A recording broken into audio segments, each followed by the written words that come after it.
Hey, I'm Emily. I never imagined I'd be sitting here, spilling my guts like this. But sometimes life just pushes you to a point where you gotta let it out.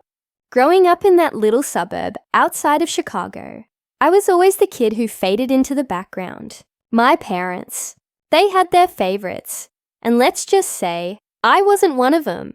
But hey, that's ancient history now. Or at least it was.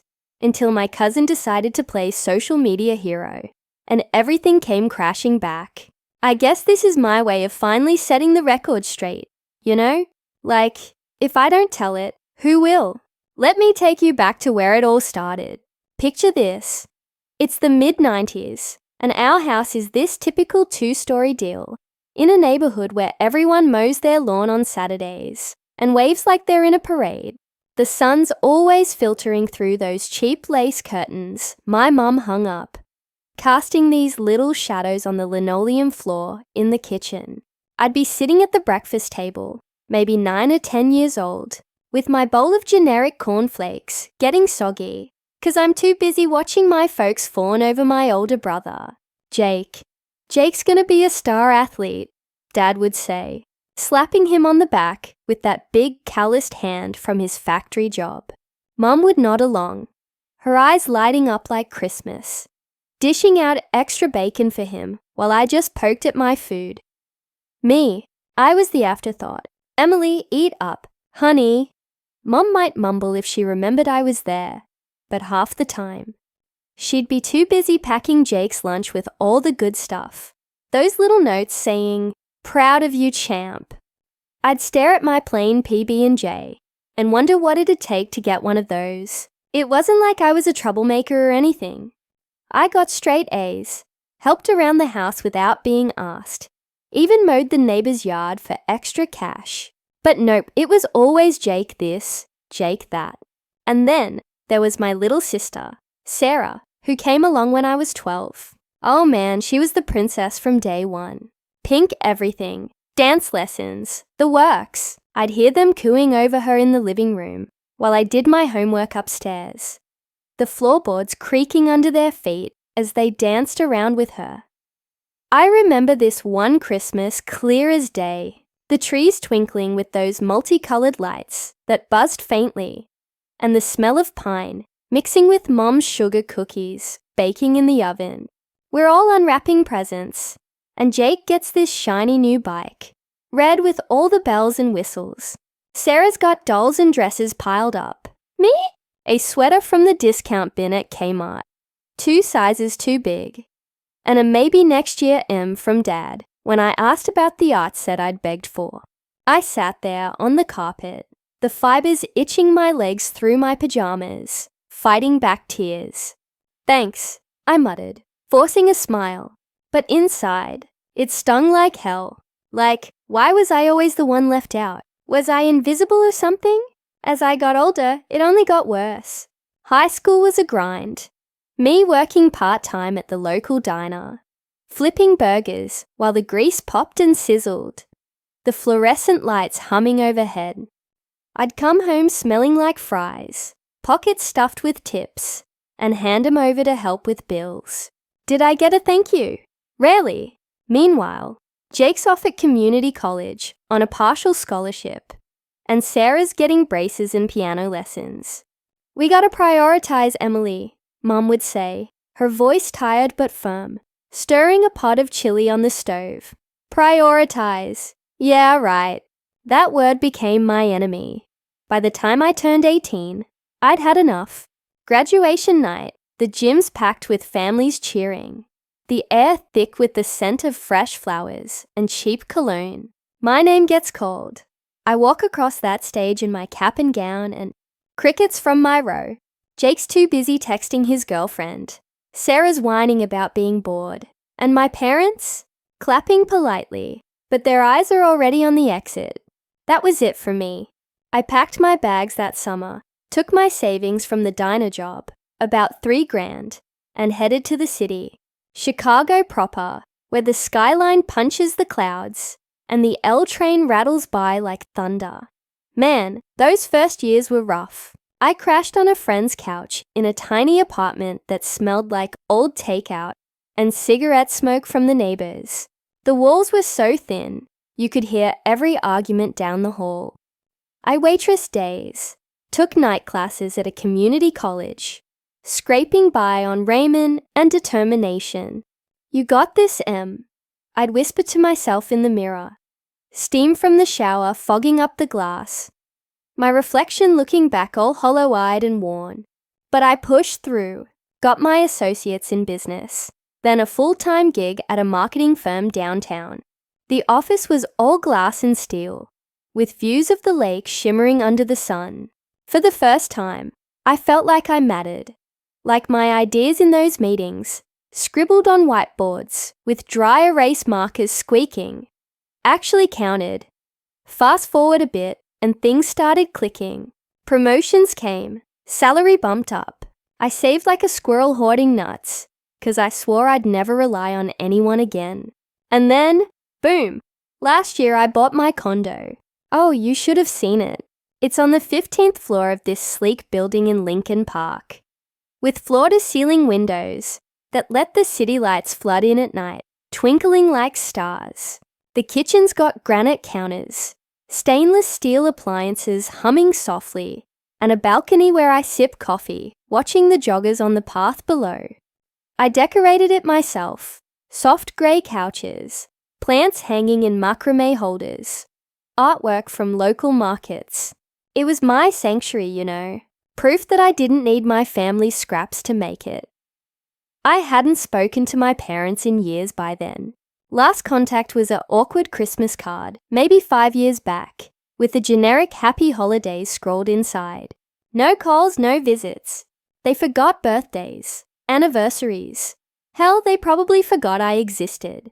And honestly, I was okay with that. I'd built my walls high, focused on my life.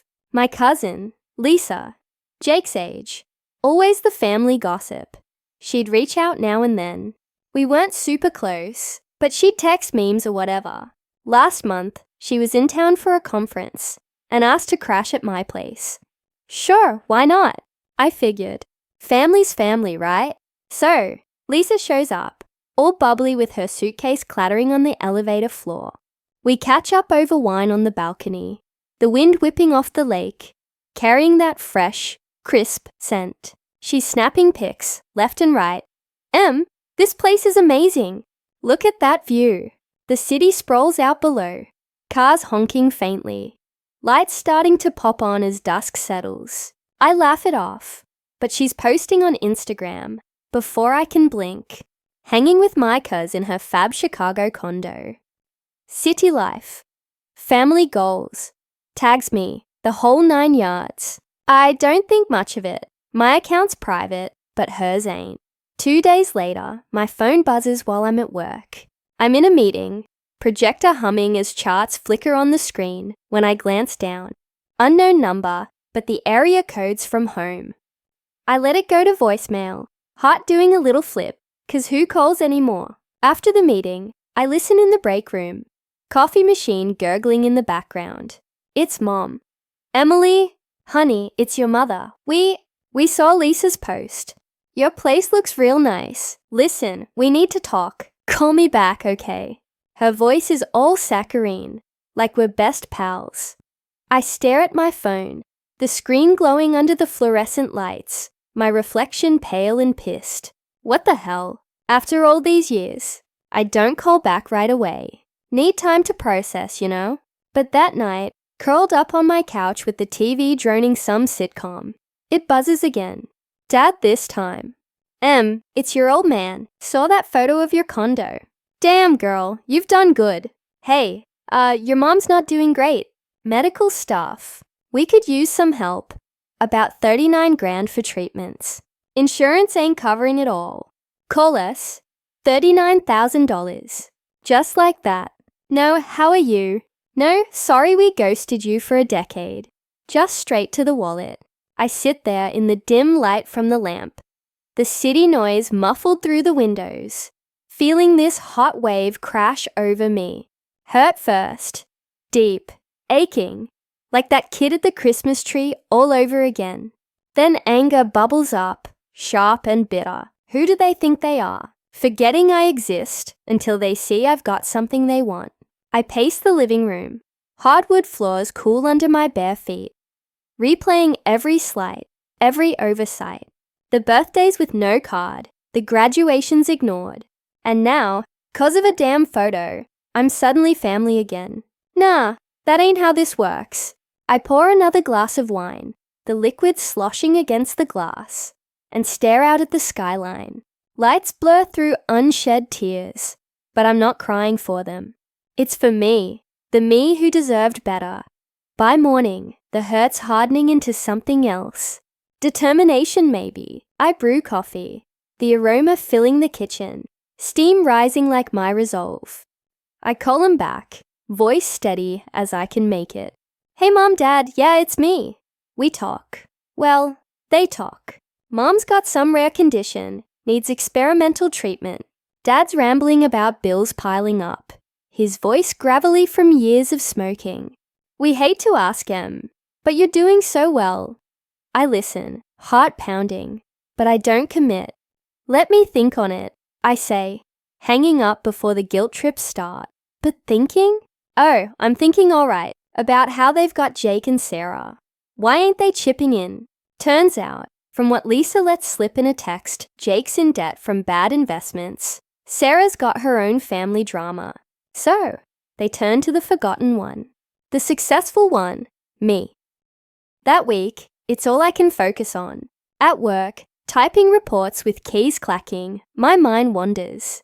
Evenings, jogging along the lake path, wind whipping my hair, feet pounding pavement, each step fuels the fire. Pain turns to anger, anger to a plan.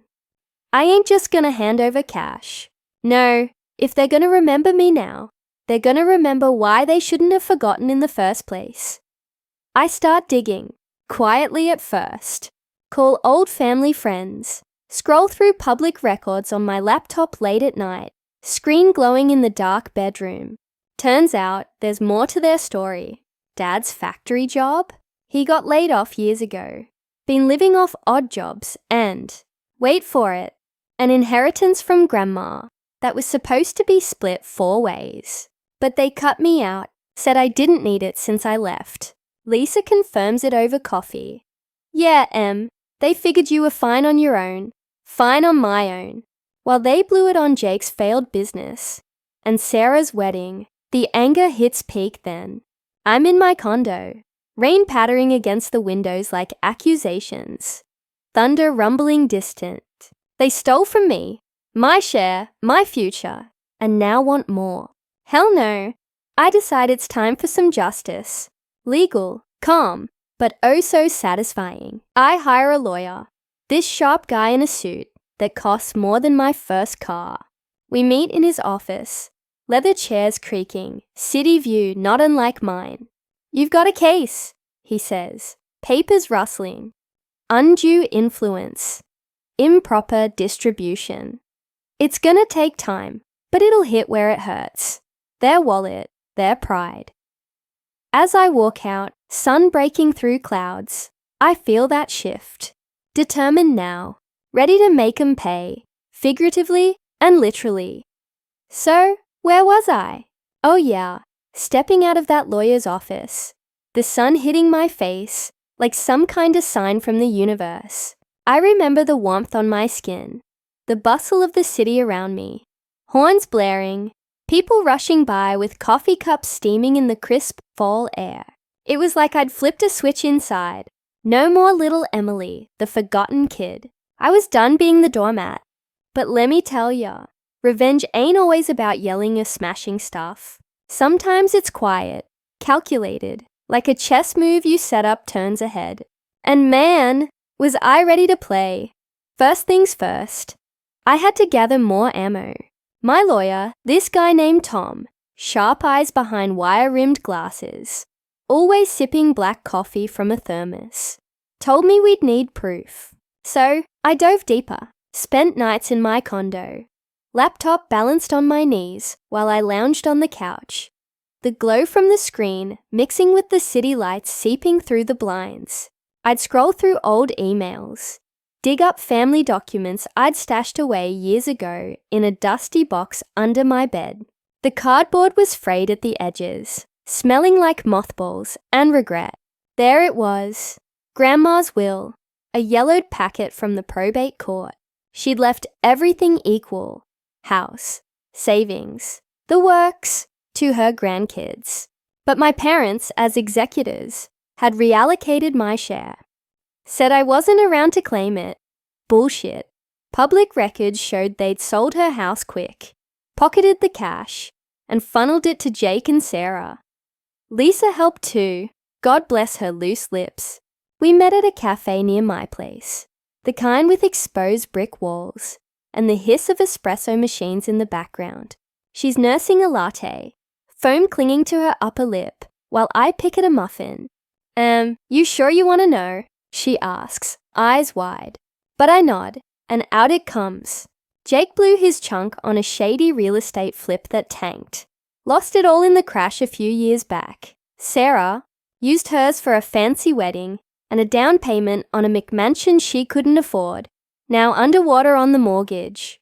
And my parents, they dipped into the rest for retirement.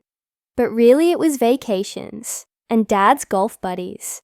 They figured you'd never ask. Lisa shrugs, stirring her drink with a wooden stick that snaps under the pressure. Hearing that, right there amid the clatter of plates and chatter of strangers, something snapped in me too, not loud but deep.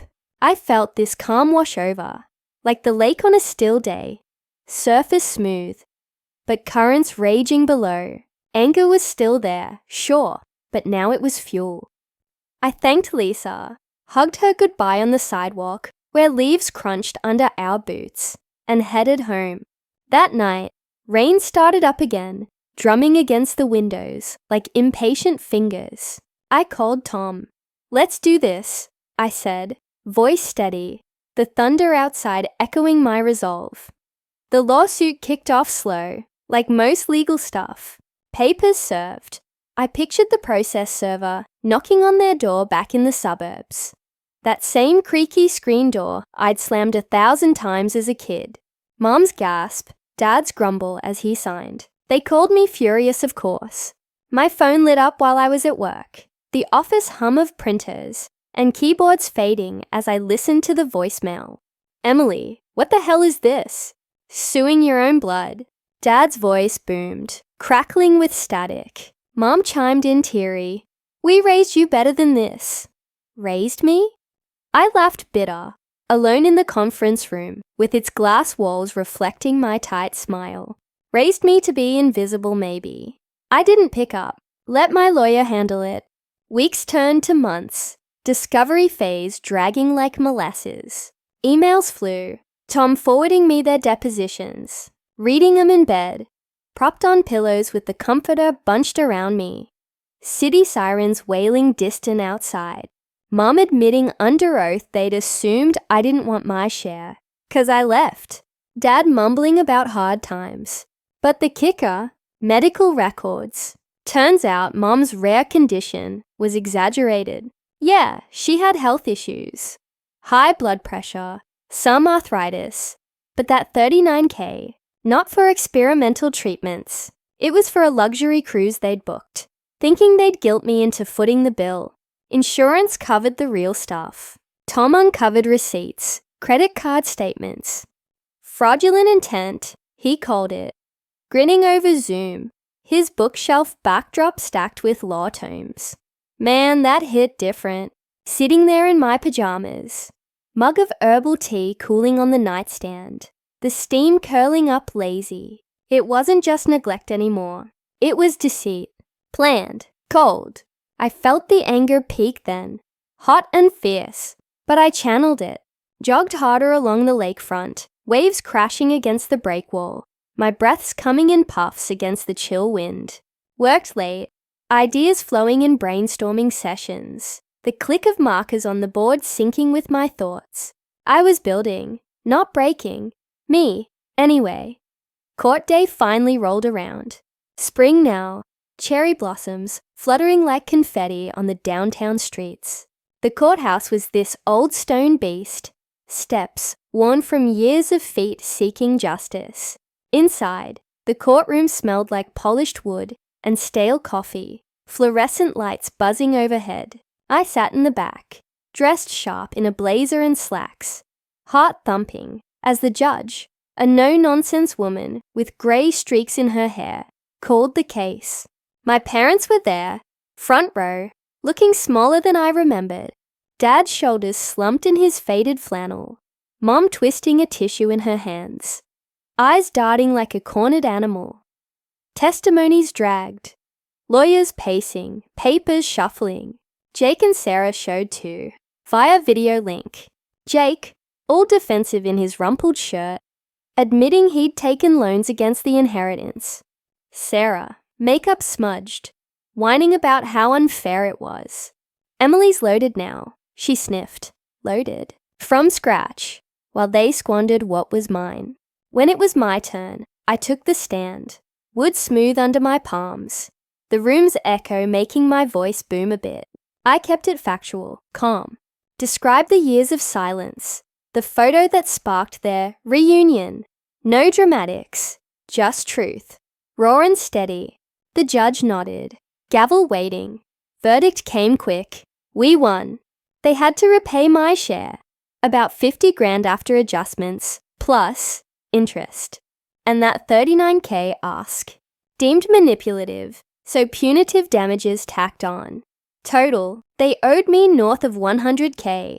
The gavel cracked like thunder, and I watched their faces crumple. Mum sobbed quiet. Dad stared at the floor, the weight of it all pressing down. Jake muttered curses under his breath. Sarah disconnected with a huff. Me, I felt nothing at first, just empty. Like the air after a storm walking out, sun blinding as I hit the steps. Tom clapped my back. You did good, kid. But it wasn't till later, back in my condo, that it sank in. I poured a glass of wine, stood on the balcony, watching the sunset paint the skyline orange and pink, the wind carrying distant laughter from the park below. Satisfaction crept in slow, warm like the fading light. Not glee, nah, that ain't me, but a quiet justice. They'd learn what it felt like to be overlooked, to scramble, forced to sell assets, downsize. Jake and Sarah, on their own now, no more bailouts. I wired some of the money to charity, kids from broken homes, scholarships for the forgotten ones. Felt right, you know. The rest beefed up my savings, maybe a trip to Europe someday. But the real win? Closure. I called him one last time, from my kitchen, the fridge humming soft. It's done, I said. No gloating, just final. Mum begged forgiveness, voice cracking. Dad grumbled an apology. We messed up, Em. Yeah, you did. I hung up. No promises of reconciliation. Some bridges burn for a reason. These days, life hums along. Work's thriving. Got a promotion. Corner office with a view that rivals my balconies. Friends fill the gaps. Real ones who show up. Lisa and I grab brunch sometimes, laughing over mimosas in sun-dappled patios. And the family, distant echoes. Holidays alone ain't lonely when you've chosen peace. Looking back, sitting here telling you this, I guess it's about reclaiming what's yours. Not just money, but dignity. The pain's faded, anger cooled to embers. What's left is pride, quiet, earned. If there's a moral, family ain't blood if it don't act like it.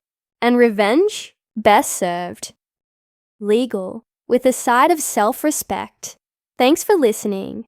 Whoever you are, feels good to finally say it out loud.